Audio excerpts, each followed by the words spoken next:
నమస్కారం. మాఘమాసంలో శుక్లపక్షంలో వచ్చే నవమి తిథిని మధ్వనవమి అనే పేరుతో జరుపుకోవటం అనాదిగా వస్తున్న సంప్రదాయం.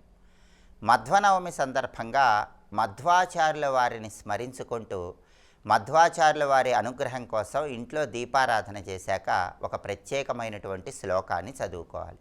ఆ శ్లోకం ఏంటో ఇప్పుడు మనం చూద్దాం. నమామి మధ్వం పరిపూర్ణ గుణార్ణవం భక్తేష్టదాభీష్ట ఫలప్రదం గురుం నమామి మధ్వం జగత్రాణకారిణం నమామి మధ్వం మునిపుంగవార్చితం. ఇది శ్లోకం. మధ్వాచార్యుల వారి అనుగ్రహం పొందటానికి ఈ శ్లోకాన్ని పఠించాలి.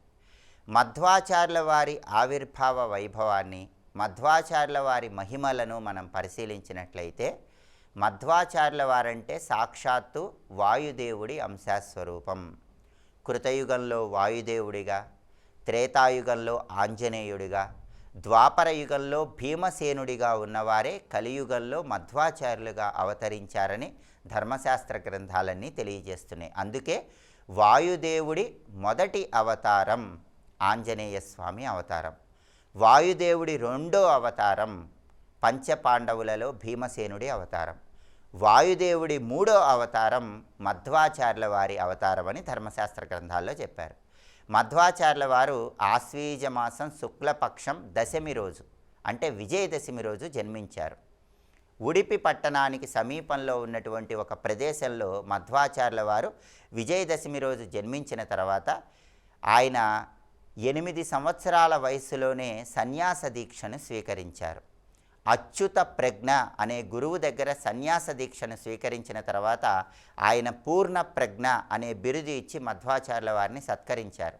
తర్కశాస్త్రంలో గొప్ప గొప్ప వాళ్ళందరి మీద విజయం సాధించటం వల్ల ఆనంద తీర్థ అనే బిరుదు కూడా ఆయనకు వచ్చింది. మధ్వాచార్యుల వారు ద్వైత సిద్ధాంతాన్ని చాలా అద్భుతంగా ప్రతిపాదించారు. ద్వైత సిద్ధాంతం అంటే ఏంటంటే జీవుడు వేరు బ్రహ్మము వేరు అని చెప్పే సిద్ధాంతాన్ని ద్వైత సిద్ధాంతం అంటారు. అద్వైతం అంటే జీవుడే దేవుడు, దేవుడే జీవుడు అని చెప్పే సిద్ధాంతం అద్వైత సిద్ధాంతం. అది ఆది శంకరాచార్యుల వారు ప్రతిపాదించారు. జీవుడు వేరు దేవుడు వేరు, జీవుడు వేరు బ్రహ్మము వేరు అని చెప్పిన సిద్ధాంతం ద్వైత సిద్ధాంతం. దీన్ని మధ్వాచార్యుల వారు ప్రతిపాదించారు. అందుకే అద్వైత సిద్ధాంతాన్ని చెప్పే భగవద్గీతకి, ఉపనిషత్తులకి, వీటన్నిటికీ కూడా ద్వైత సిద్ధాంత పరంగా మధ్వాచార్యుల వారు వ్యాఖ్యానం రచించారు.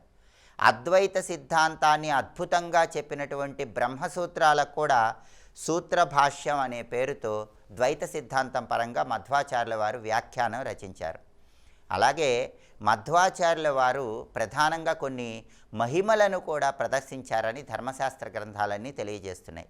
మధ్వాచార్యుల వారు భీమసేనుడి అవతార స్వరూపము అని చెప్పటానికి సంకేతంగా ఆయన ద్వైత సిద్ధాంతాన్ని ప్రచారం చేస్తున్నటువంటి తరుణంలో విష్ణు మంగళం అనే గ్రామంలో ఒకేసారి 200 అరటిపళ్ళు ఆహారంగా స్వీకరించారు.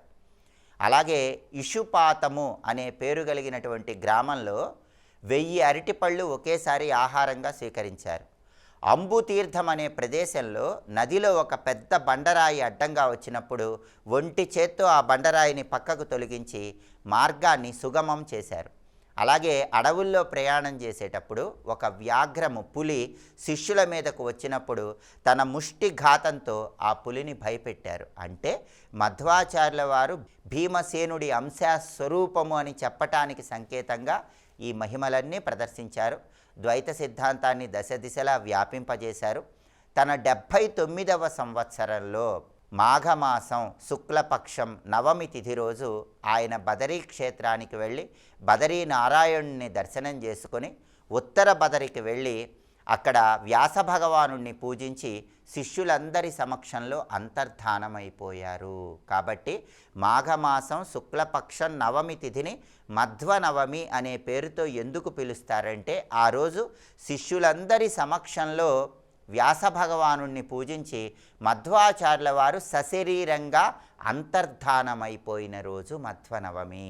అది మధ్వనవమికి ఉన్నటువంటి ప్రాధాన్యత. అందుకే ఈ మధ్వనవమి రోజు ఉడిపి క్షేత్రంలో అంగరంగ వైభవంగా మధ్వాచార్యుల వారికి అద్భుతమైన ఉత్సవాలు నిర్వహిస్తారు.